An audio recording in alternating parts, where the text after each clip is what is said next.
Welcome back to the Arbitrage YouTube channel. In today's class, we're going to learn how to make this beautiful draped Aso-Ebi skirt that we have here. So you can see this is what it looks like on the back. It has some pleats at the back, and then it also has an inner skirt made with plain fabric. So I'm going to teach you how to do the inner skirt, how to drape your lace so that you can have this beautiful Aso-Ebi drape that you see here. So we're going to be draping this with lace just like I mentioned. So this was done on a skirt. It's a skirt. So if you would like a tutorial on how to drape Aso-Ebi lace on a dress as well, let me know in the comment section and I'm going to film a tutorial on it. If this is something you would like to learn, kindly stay tuned to the end of this tutorial. Thank you. Okay, so for this skirt I'm going to be draping this lace. It's going to be like an Aso-Ebi lace, but it is Aso-Ebi drape, but it is skirt, and you know that the lace cannot stand alone. So I'm going to be making like a pencil skirt under. So I'm going to be draping this lace on the pencil skirt. So for the pencil skirt, I'm working with this crepe fabric. I already cut out my pencil skirt, just like you cut out your normal basic skirt.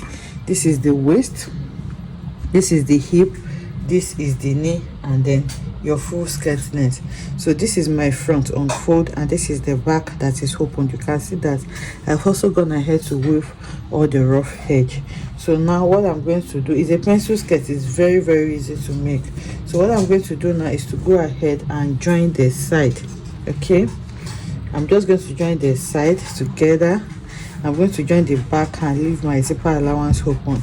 So once I'm done with that, we'll go ahead to making the drape. So I'll go ahead and join this now. I have gone ahead to sew it. You can see I just sew it by the sides, and then I joined the zipper allowance as well. So I left this part open. That's where the zipper is going to be, and then I sew up to here, and this is going to be my slit. So now I'm going to hem it, but I want to show you how you can hem in a way that you will have a professional finish. So to do this, what you need to do is to iron your zipper allowance down.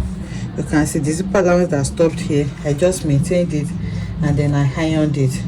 So once you iron it, you're going to go ahead and iron your hem allowance as well. So you can see, so you iron your zipper allowance, you iron it flat, and then your hem as well. You're going to iron your hem allowance. So once you iron it, you're going to use one for the tutorial, and then you're going to do the other one yourself. So once you iron it like this, where it folds, you can see on this part where it folds, where it's resting on the zipper allowance, you're going to mark it like this. Okay, this part where this is resting, you're going to mark it, and then this part where this zipper allowance stops on the hem as well, you are going to mark it. So it's like the intersection, like the T-junction, where this one, where this where it's resting on your zipper allowance, you mark that part on your fabric, and then where the zipper allowance also stops on the hem like this, you are going to mark that as well. So once you have those 2 points like this, what we want to do now is to make sure that these 2 points meet each other. So you can see, okay, you can actually cut it out like this if you want, but for accuracy's sake, I just prefer to sew first, then when I'm done sewing, I'll cut out. But basically what we want to achieve is a stitch here. So now that you've already marked those 2 points, you have your marking here and you might have your marking here as well. You can go ahead and repeat the marks on the wrong side as well, so that you can flip it and sew. So once you repeat the mark on the wrong side, you are going to take it like this, and then make sure that these points, okay, these points that you marked and this other point, you are going to take them together like this. Okay, make sure that the points are touching each other. So once they're touching each other, you can hold with your pen. Okay, so I have gone ahead to look for a different color of chalk so that you can see what I'm doing very well. Okay, so let me just shift it. So now where you marked these points, these 2 points, okay, where this is resting and where this is lapping, these 2 points, you take it to the wrong side like this and then match them up together. Okay, you can see the points. Once you match the points up together, the next thing is for you to go ahead and sew. So you are going to sew from these points, the 2 points where you mark, to the corner like this. Okay, this corner is this place, that's where you are sewing to, this place. So you are going to sew it to the corner. You just stitch it. Once you stitch it, then we will cut this off. So I'll stitch it now and bring it back to show us what we'll have. So I've gone ahead to stitch it, and once you stitch it, the next thing is for you to take your scissors and then you cut it off. So once you cut it off like this, you just flip inside like this. Okay, so once you flip it, this is what you're going to have. You can see this is my zipper allowance like this, and this is my hemming allowance, all neatly finished. This is what it looks like on the right side, this is the wrong side, so you just need to iron it well. So if you compare it to what we have on the other side, you will see that it is better to hem like this than to fold this and then hem on both sides. This will give you a neat finish. So if you don't want to sew on it, all you just need to do is to slot in your hemming gum and then you iron it well, and then you will see that you will not have any stitch on it, so you have it neat. So I'll go ahead and do the same thing for this side. I've done the same thing for the other side as well. So what you need to do now is to go ahead and cut off your seam allowance. Once you cut off your seam allowance and then you flip it, this is what you're going to have. You can see, so this is my seam allowance here, and this is my hemming allowance, all neatly finished. This is the wrong side, and this is what it looks like on the right side. So you can see how neat it is looking. I'm going to cut a little bit of my hemming gum now, and then I'm going to simply slot it inside, and then you're going to iron it neatly. I've used hemming gum to just add enough steam, and it's going to gum it down. So this is what it looks like now, and this is what the wrong side, the right side looks like. You can see. So if you don't want to even see a stitch on it, you can use this method, and if you don't mind, you can just stitch on it round. So now the next thing is to work on the lace. So for the lace, to know the measurements you will need, your biggest, the widest part of your body, that's the hip, you're going to divide that by 4, and then you add excess to it. So let's say I'm working with a 50. If I divide 50 by 4, I'm going to have 12.5. That's 12 and a half. So depending on how full you want the drape to be, you can add from 4 inches, 6 inches there, about depending on how many, the amount of fabric you have to work with. So if I had, let's say 5 to 12.5, so that's 1, 2, 3, 4, 5. That's like having 18 inches. So this 18 inches now, you're going to multiply it by 2. So this is 36. That's like 1 yard. So you multiply it again. So it's going to be like you're multiplying by 4, and you're going to have 72 inches. So I'm going to just take my fabric and then measure out 72 inches and then cut so that I can drape. I hope you understand.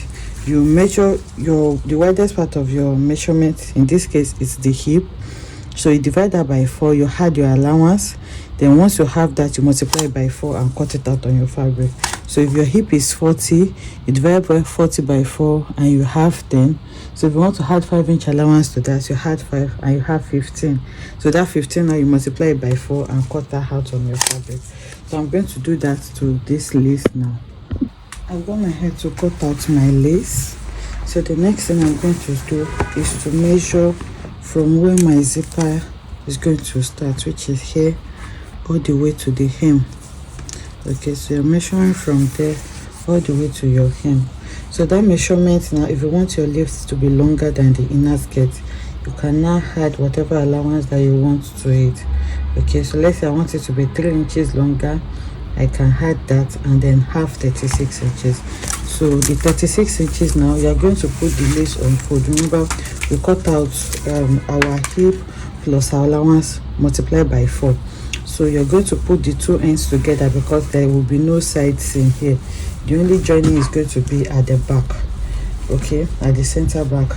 So you're going to put it together on the center back, and then you sew from the hem up to that space where your zipper is going to start. Okay, the 36 inches, you can see that's where you will sew. So on this upper part that you leave this part opened.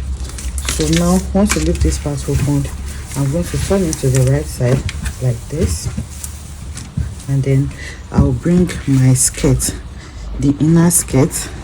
I'm going to turn the inner skirt to the right side as well, and then I'll put it in exactly the way it is supposed to be.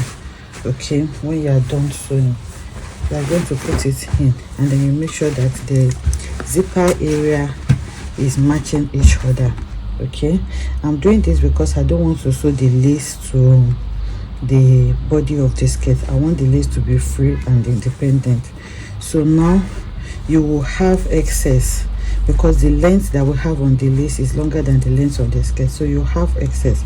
So now you're going to match where the zipper is going to start together, and then you will clearly see that it is longer than what you have. So the excess that you have there, you're going to go ahead and pleat it into this zipper area, and then you're going to sew. So you try to distribute it evenly, and then you sew. So when you join your zipper, it's going to take them together, and that is the point where you're going to join it to the skirt. So you do the same thing for the second side as well. You're going to pleat it. So once I'm done doing this now, I take it to the mannequin to drape. So you can see I have gone ahead to do that. So you make sure that your pleats are facing the same direction. I'm trying to turn it to the right side so that you can see what I did. So you can see these are my pleats. It's facing up, like it's going to form like a drape. So I did the same thing on the two sides. So you can see now that the lace is joined to the inner skirt at the back. So to make this drape easier for me, I'm going to sew this upper part as well up to a little bit in front. Okay, you can sew to maybe, okay, this is the side seam, so this is where the back stop. So you can measure maybe 10 inches depending on the size of the person. Just sew a little bit in front. You will understand this by the time we are draping, so it will stabilize it for you to just pick the center front and then drape it. Okay, so if you can also use just pin to hold it. I just feel if I sew it down, it will make this easier for me. So I will do this now, then we'll go over to the sewing, to the mannequin, and then we'll drape it. I just thought to show us that. Okay, so now we're on the mannequin. You can see the stitch that I said, so I stopped stitching here and here as well. You can see my notch. So I notched the center front so that I can know where to put my drape. So you can even sew up to here, but I just want us to see the reason why I'm sewing. So you can see I pinned all of this. It's going to make it stable. This is the hip of this mannequin, but this person is a very big size. The waist is 45 and my mannequin is 46, so it's perfect to use the hip. So for the drape now, I'm using the hip of the mannequin as the waist of the person because it's for a big size. So don't be surprised that you're not seeing it here. It's because of the size of the person. So now we have sewn it to here, and we will of course have excess. Remember that we added some allowance to our hip measurement to get this fabric that we have. So now what I'm going to do, if you still want to sew more, you can just hold with your pin towards the center front. This is the center front here. You can also hold it down, but you can also sew it. I just don't want us to get confused. So the next thing now is to get the midpoints of this lace. So once you have your midpoints like this, you just hang it up. Okay, so you just hang it up like this, and then I'm going to hold with my pin. So you can see I'm holding it. Once it is held, I will start draping. So you will just form like pleats, okay, like tiny pleats, and then you hold it down with your pin first. Okay, so you can see how I'm just trying to like form drapes here, and then I'm going to hold it down. So you just spread it out evenly. So before you cut, you check it and you see that you are okay with what you have. If you are not okay with what you have, you change it again. So you can see, so I have draped it now just like this, and I'm going to check. So if I like what I see, so you check what it has formed. You can see the drapes that we have, and then we are going to be having a little bit of drape by this side as well, because of course it is bigger than our hip measurement. So you can see the drapes that I have here. So if you're okay with your drapes, you can go ahead and tack it with your needle and thread first, so that you can take this out. We are going to cut it to match up with what we have as our actual waistline. So I'm going to cut it, and then we're going to cover it up with a band. I hope you understand. Once you are done draping, you can pin it, or you can just use your needle and thread to tack, and then you're going to cut off this excess. When you are done tacking, you're going to cut off this excess, and then you cover everything up with a band and fix your zipper. It is that simple. So I'm going to go ahead and tack this now. So I've gone ahead to tack it now. In fact, I have sewn it. If I take out my pin, you will see that it is now stitched. So you can see it is stitched to each other. So the next thing now is to take my scissors, and then I'm going to cut it round. So once you are done with cutting it, you can see you just create your band, and then you're going to use it to conceal everything like this. So I'm going to go over to the sewing machine now and sew my band and fix my zipper, then I'll bring it to show you. So we are back on the table now. The drape is done. I can see that we still have our waistline straight like that. So now what I'm going to do is to sew in my band. I have already ironed it out, and this is what I have. So I'm just going to simply slot it in like this, and then sew it so that the waist is going to be neatly concealed. Okay, so I'm going to sew in your band. Once you sew your band, you will see how neat it is. It's going to cover up all this rough edge that we have from the drape that we created. So this is what you're going to have. So once I'm done with that, I'll turn it to the zipper area, and then I'm going to install my zipper, and that will be it. Band and also put my zipper at the back. So this is what it looks like. You can see how lovely it is looking. It's a skirt, it's not a dress, and you can see how we're able to drape the lace on the crepe. Very easy to make and really beautiful. So that is the back. You can see the place we have along the zipper area at the back as well. I hope you enjoyed making this, and I made this top with it for a plus size, so I just had to hold it at the back so that I can show you how it looks. I hope you enjoyed making this with me, and I will see you in the next one. Bye.